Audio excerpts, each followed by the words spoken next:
Hi, I wanted to walk through some key points that I've picked up about how to make a LinkedIn profile more effective. I've worked with a marketing coach and trained under a master certified coach who specialized in LinkedIn profiles. So a few different things that I've noticed along the way that I wanted to share with you. So first off, you see here that I have branded my cover photo because I operate like a business out of this platform. So there's a few things I might do differently, but I also see careers as businesses. So I'll give you both tips and you can use what you deem to be most appropriate for you and your situation. Now here you could brand your cover photo. You can just have some kind of image that speaks to what you do or the feeling or vibe that you're trying to get across. Definitely be mindful of the colors that you use because this all factors into your brand. In addition to that, there is the profile picture.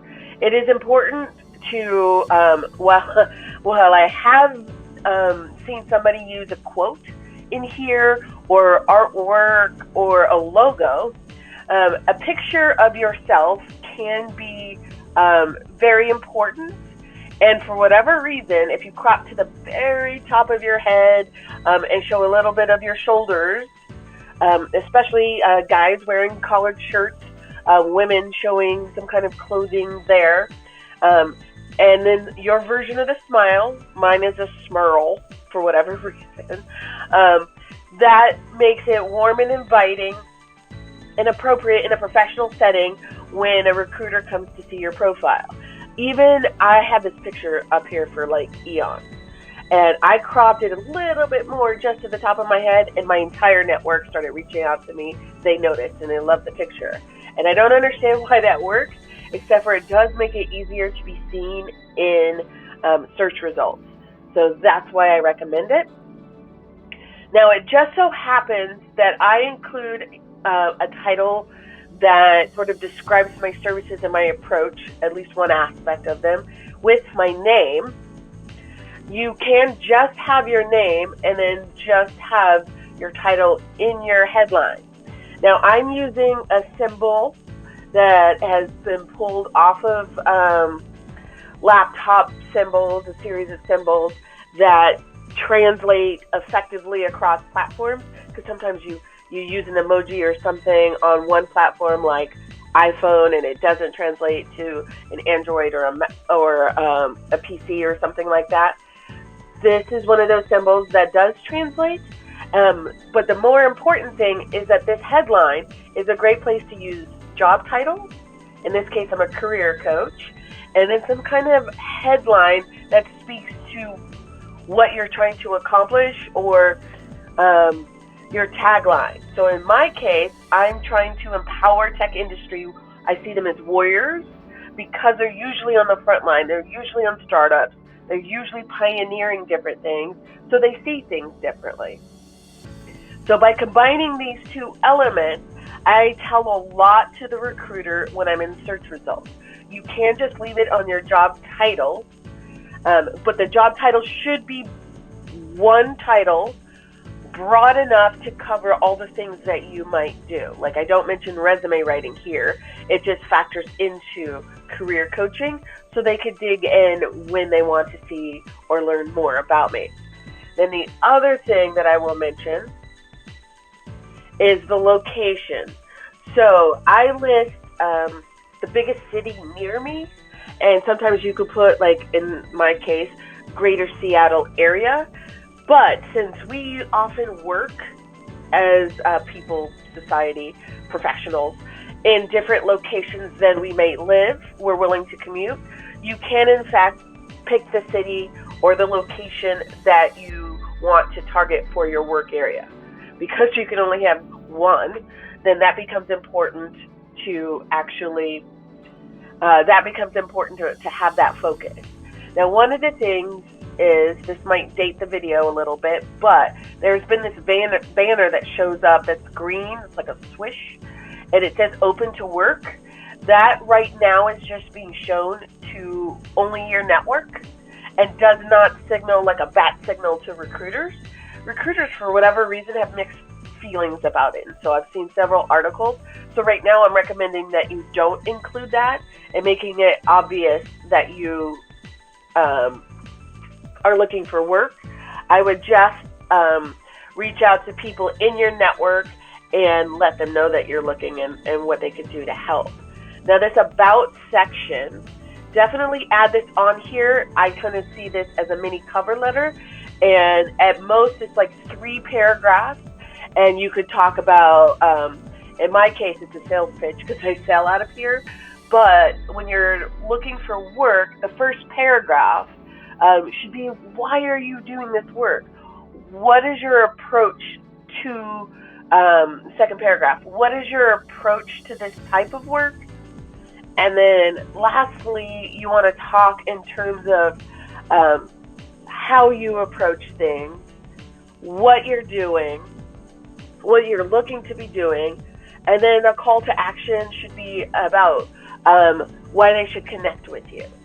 Now, it can be connect with me to discover solutions about, X, Y, and Z, but if you take on that formula, pretty much like a why, how, what, call to action, that will help make this a lot more power packed, and you can have personal pronouns like I am saying I'm, or as in I am in this case, whereas in resume writing you don't typically have that.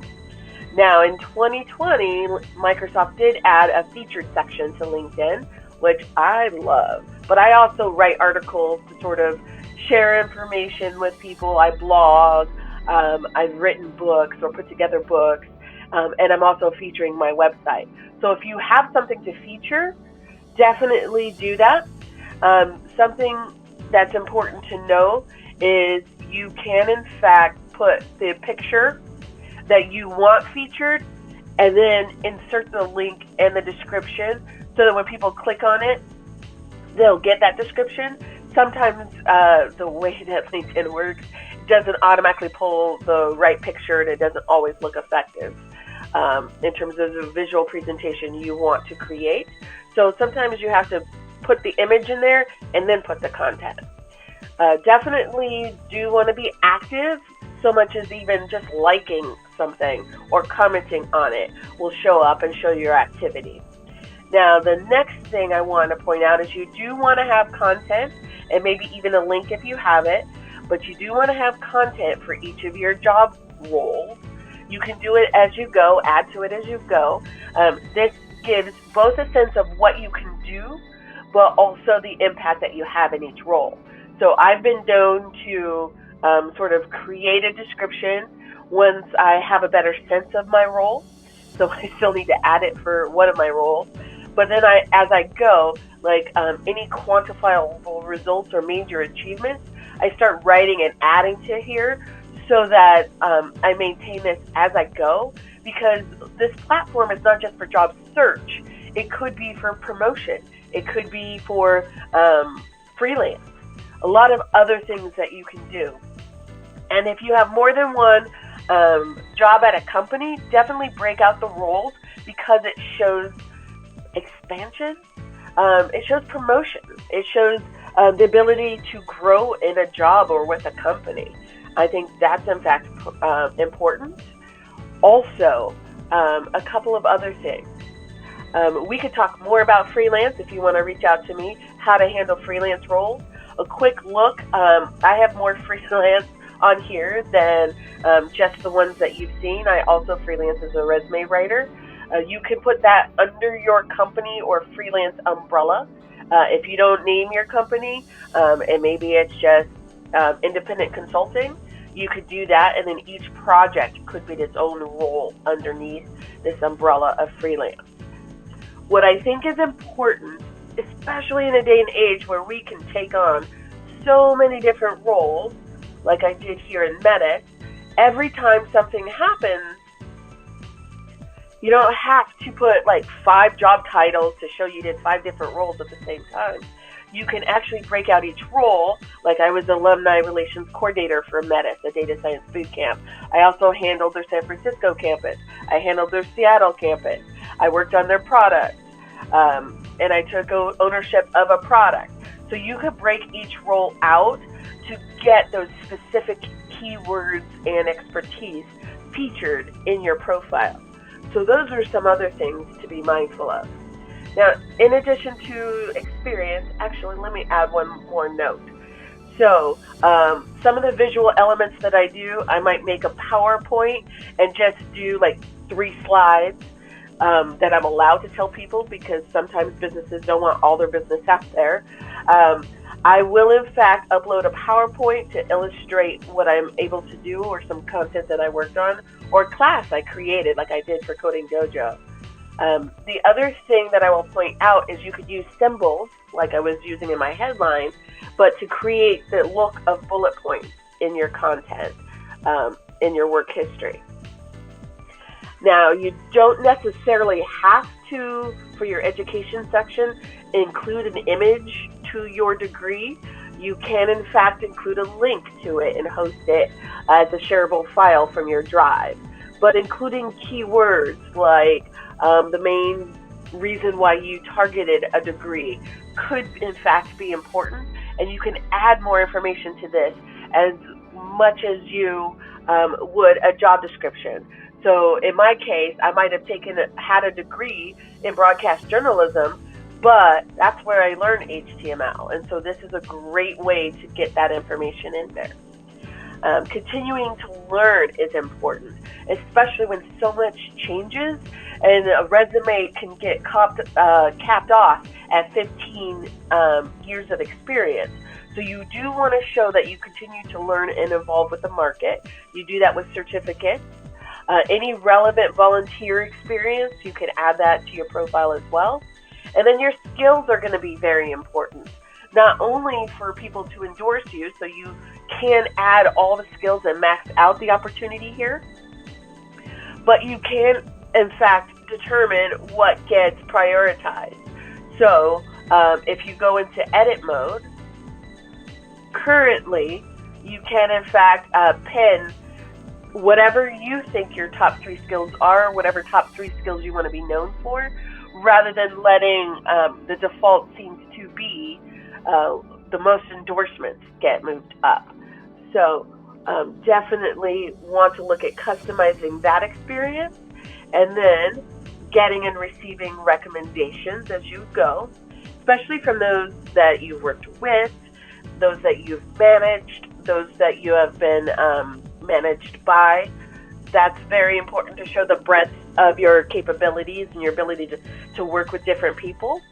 Definitely have a lot more sections to LinkedIn, so feel free to reach out if you have additional questions on how to handle things. But I will say 2 more things. In your interest section, it's going to detail out influencers that you follow. Don't just follow companies, follow thought leaders. Get that information out in front of you, so this is a more productive, education-centric type of experience for you. Follow the companies that you want to be a part of. That way, when they post new things or new opportunities, you're seeing what's going on. And most importantly, to me anyway, always looking for new opportunities, join groups that are related to the specialization areas that you're focused on. Recruiters hunt in there. There's job boards in there.